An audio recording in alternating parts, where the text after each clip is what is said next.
நம்ம என்ன பார்க்க போகிறோம் அப்படின்னா இளங்குமரனார் தமிழ் வளம் புக்கில் உள்ள பிரித்து எழுதுக. இன்றைக்கி இது வந்து அது கூட்டல் அன்று அதான்று அப்படிங்கிறது இப்போ நடந்த குரூப் 2A ப்ரிலிம்ஸில் கேட்ட கொஸ்டின்.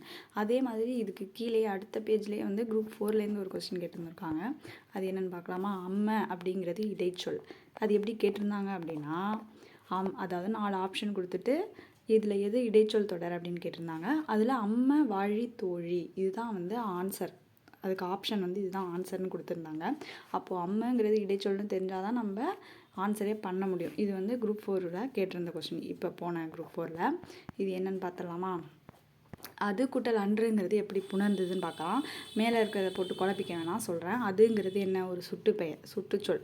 அதுங்கிறது அன்று அப்படிங்கிற எதிர்மறையாக வர ஒரு சொல்லோடு சேரும்போது இந்த அன்றுங்கிறது எப்படி மாறும் அப்படின்னா ஆன்றுன்னு மாறும், ஆன்னு மாறும்.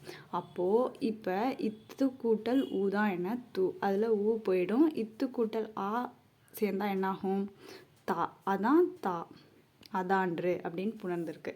இதுதான் இதோட விதி. இது அவ்வளோதான். இதே மாதிரி நமக்கு வந்து இடைச்சொற்கள் பற்றி தெரிஞ்சால் தான் மற்றதுக்கும் ஆன்சர் பண்ண முடியும். இப்போது அந்தில் ஆங்கு அப்படிங்கிறது இடைச்சொல் தொடர் அப்படிங்கிறது நமக்கு இடைச்சொற்கள் அப்படின்னு நம்மளுக்கு தெரியணும். அப்போது இந்த சென்டென்ஸ் அந்தில் கழலினன் கச்சினன் அப்படிங்கிறத சொல்ல கொடுத்துட்டு மற்ற 4 தொடர் 3 தொடர் கொடுத்துட்டு இதில் எது வந்து இடைச்சொல் வந்திருக்கு, இடைச்சொல் தொடர் எதுன்னு கேட்பாங்க. அப்போது அந்தில்ங்கிறது நமக்கு இடைச்சொல்னு தெரிஞ்சால் தான் அங்கே ஆன்சரே பண்ண முடியும். அப்போது அந்தில் வந்திருக்க இது இடைச்சொல் தொடர். அந்தில் அத்து ஆங்கு அப்படிங்கிறதும் இடைச்சொல் தொடர்னு நமக்கு தெரிஞ்சால் தான் அங்கே ஆன்சர் பண்ண முடியும். ஏன் அதை சொல்கிறேன் அப்படின்னா நம்மளுக்கு இங்கே அம்மைங்கிறது இடைச்சொல் தொடர் அப்படின்னு தெரிஞ்சால் தான் நம்ம வந்து இடைச்சொல்னு தெரிஞ்சால் தான் நம்ம அங்கே ஆன்சரே பண்ணியிருக்க முடியும் குரூப் 4ல். அப்போ பாருங்கள், அங்கே 4 சொற்கள் கொடுத்துட்டு அம்மா வாழித்தோழி அதுவும் கொடுத்துருந்தாங்க. நம்ம வந்து அம்மைங்கிறது இடைச்சொல்னு தெரிஞ்சு படிச்சிருந்தோம் அப்படின்னா குரூப் 4லையும் இந்த ஆன்சரை வந்து நம்ம வந்து கரெக்டாக கொடுத்துருக்கலாம். அப்போது அடுத்தடுத்து கேட்டிருக்காங்க. அப்போது நம்ம தெரிஞ்சிக்க வேண்டியது அந்தில் ஆங்கு அப்படிங்கிறது இடைச்சொற்கள். அந்தில் கழலினன் கச்சினன்கிறது அசைநிலையில் வர ஒரு சொல் தொடர். அதில் இது வந்து இடைச்சொல் வந்திருக்கு. அடுத்து வருமே சேழே அந்தில் கொழுநர் காணிய அப்படிங்கிறது அந்தில் வந்திருக்கு. இதுவும் இடைச்சொற்கள் வந்த ஒரு தொடர்.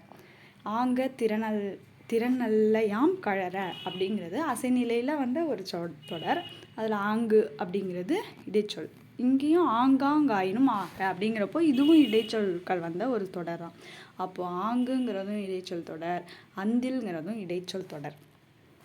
இங்கே மேலே ஒன்றும் கொடுத்துருக்க மாட்டாங்க. அது என்னென்னா அந்திலும் ஆங்கும் இடைச்சொற்கள். அது வந்து என்னென்ன நிலையில் வரும் அப்படின்னா அசைநிலை பொருளாகவும் இடப்பொருளாகவும் வரும் அப்படின்னு கொடுத்துருப்பாங்க. அதே மாதிரி அம்மைங்கிறது இடைச்சொல்.